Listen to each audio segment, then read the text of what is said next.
और क्या ये जश्न ईद मिलादुन नबी पैगंबर इस्लाम का असल में चाहिए तो 28 का दिन मनाते हैं हम।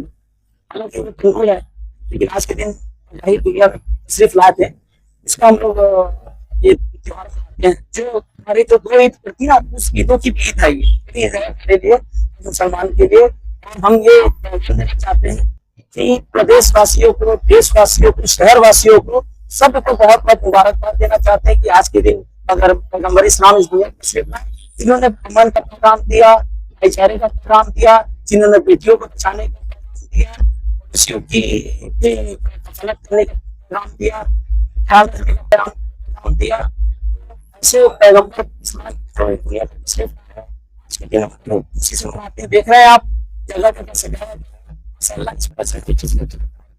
साथ रहा है। मैं उन शहरवासियों का भी शुक्रिया अदा करता हूँ, पुलिस प्रशासन का, जिला प्रशासन का, नगर निगम, शहर के सब दिल से शुक्रिया करता हूँ, सबने साथ दिया। बहुत अच्छे तरीके से हमारा ये जुलूस आज सफल रहा है।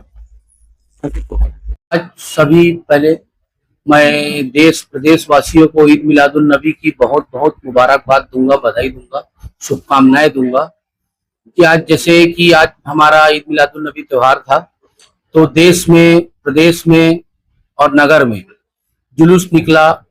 जुलूसिए मोहम्मदिया था ये, जो कि शहर का गश्त करते हुए पूरे शहर भ्रमण किया, जिसमें बड़े बुढ़े बुजुर्ग, बच्चे, जवान सभी बढ़ चढ़ के हिस्सा लिए और बहुत धूमधाम से हमारे सरकार सल्लल्लाहु अलैहि वसल्लम का जुलूस में घूमे।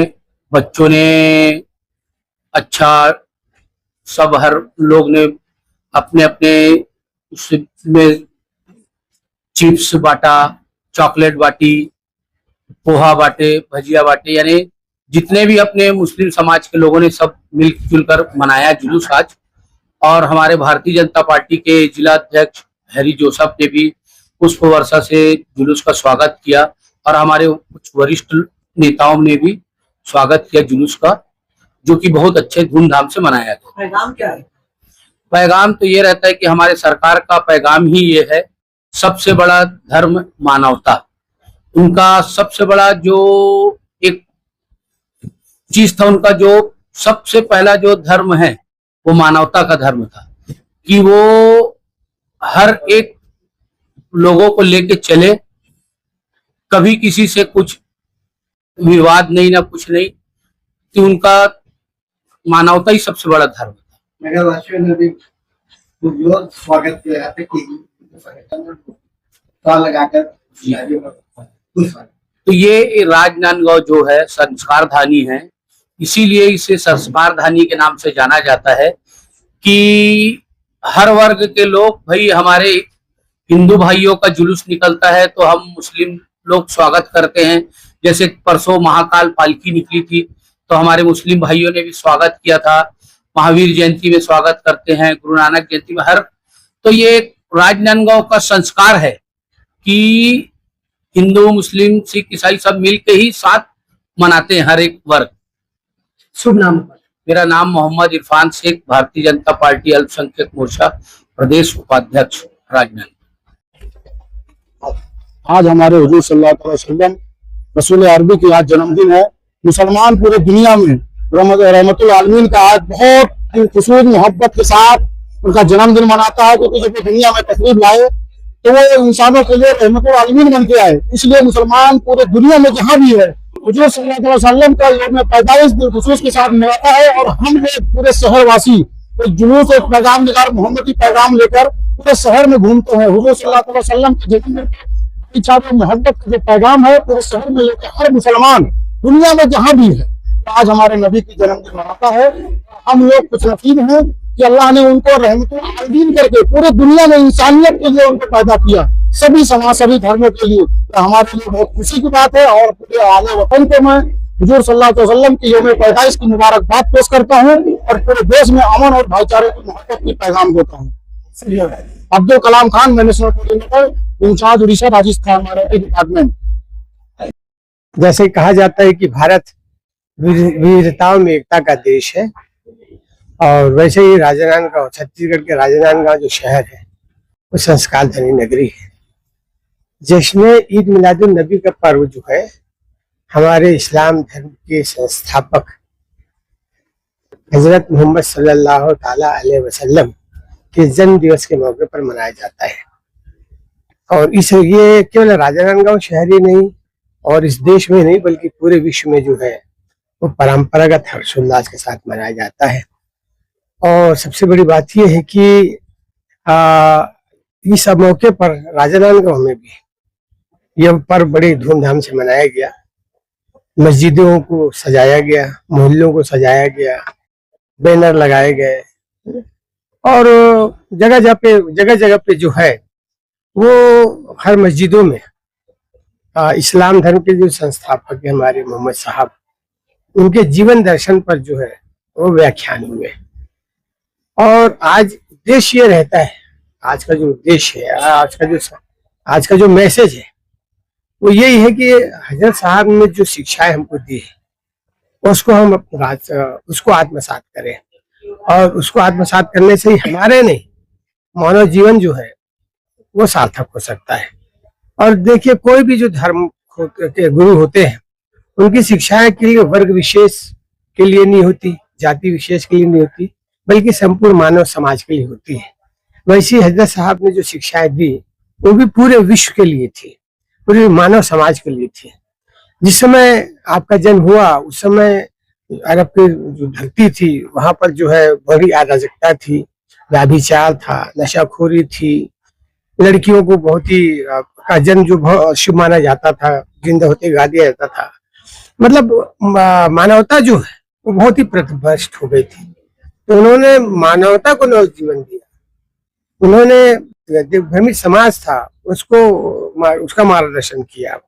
और आज जो है उनकी जो शिक्षाएं हैं वो ये चाहते थे कि पूरे विश्व में अमन चैन रहे, सुकून रहे, हर तरफ खुशहाली रहे, किसी प्रकार से जो है व्यभिचार ना हो, नशाखोरी ना हो।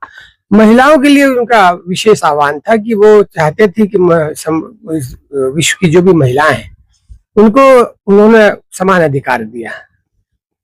यद्यपि संविधान ने, हमारे संविधान ने दिया है वो अलग बात है, लेकिन हमारे संस्थापक ने जो है हजरत साहब ने, हजरत मोहम्मद सल्लल्लाहु अलैहि वसल्लम साहब ने महिलाओं के को जो है बहुत ज्यादा उन्होंने महत्व दिया, उन्होंने समानता का अधिकार दिया। और सबसे बड़ी बात यह है कि शिक्षा जो है वो जीवन के लिए अमूल्य निधि होती है। उनका ये कहना था कि शिक्षा को उन्होंने काफी महत्व दिया। उनका ये कहना था कि यदि आपको शिक्षा ग्रहण करने के लिए 7 समुंदर भी जाना पड़े तो आप 7 समुंदर जाओ, कि एक वैसी पूंजी है जिसे कोई चुरा नहीं सकता और उससे ही आदमी जो है वो आगे बढ़ता है। उनके चाहते थे कि समाज शिक्षित हो, समाज जागृत हो, एक आपस में भाईचारा रहे, प्रेम रहे, सौहार्द रहे आपस में। उनका ये कहना था कि मानव मानव भाई भाई है, काले भूरे में कोई भेद नहीं है, उनका ये कहना था। तो उनकी शिक्षाएं बहुत ही सर्वव्यापक है, उससे हमारे जीवन को जो है एक दिशा मिलती है, जीवन जीने का तरीका हमें ज्ञात होता है।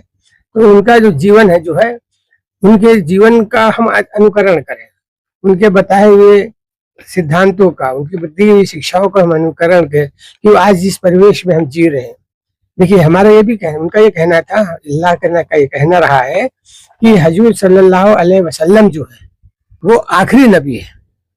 इसके बाद विश्व में इस धरती पे कोई नबी नहीं आएगा, और आएगा तो सिर्फ प्रलय आएगा, मतलब सृष्टि का अंत। इसके बाद में सृष्टि का अंत है। तो आज की जो परिस्थितियां हैं, जब देख रहे हैं चारों तरफ भ्रष्टाचार है, व्यभिचार है, नैतिकता का ह्रास हुआ है, समाज का विघटन हुआ है ना। धर्म के प्रति लोगों की जागरूकता जो है खत्म हो गई है। लोग जो है पाश्चात्य सभ्यता को अंगीकार करते जा रहे हैं। बहुत सारी अवगुण, मानव जीवन तो खैर उसमें तो अवगुण तो रहते ही है, लेकिन अवगुण आ गए हैं। तो ऐसी दशा में जो है आज जो है उनकी शिक्षाओं का बड़ा महत्व है कि आदमी उनके बताए हुए शिक्षाओं को ग्रहण करे, सिद्धांतों का पालन करे, तभी उसका जीवन सार्थक होगा। आज राजनांदगांव शहर में भी बहुत ही विशाल पैमाने पर जुलूस निकाला गया। मोहल्ले मोहल्ले से जो जुलूस निकले, जो जौनी हट्टी में जाकर जो है सभी इकट्ठा हुए, वहां पर परचम कुसाई मतलब धार्मिक ध्वजारोहण किया गया। उसके बाद रैली जो है पूरे शहर में भ्रमण करते हुए जूनी हड्डी में उसका समापन हुआ। और सबसे अच्छी बात और महत्वपूर्ण बात यह है कहने की कि राजनांदगांव शहर, जैसे कि मैंने बोला कि संस्कार धनी नगरी है, इस शहर में विभिन्न संप्रदाय के लोगों ने, विभिन्न धार्मिक सामाजिक संस्थाओं ने जो है स्टॉल लगाया और जुलूस का स्वागत किया, उन्हें मेवे मिष्ठान खिलाए, मिठाइयाँ खिलाई, शरबत पिलाए, तो एक धार्मिक जो है सौहार्द का परिचय दिया। ये एक बहुत ही उल्लेखनीय बात है और ये हमारी संस्कार धनी की एक परंपरा जो है वो उसको उन्होंने जीवित रखा है। उसके लिए पूरा राजनांदगांव शहर जो है उसके लिए साधुवाद है। और मैं जो हूँ ईद मिलादुन नबी के मौके पर आप सभी को बहुत बहुत बधाई देता हूँ, शुभकामनाएं देता हूँ और ईश्वर अल्लाह से प्रार्थना करता हूँ कि हमारे नबी ने जो हमें राह दिखाई है उस पर चले और अपना जीवन सार्थक करें। शुक्रिया, धन्यवाद।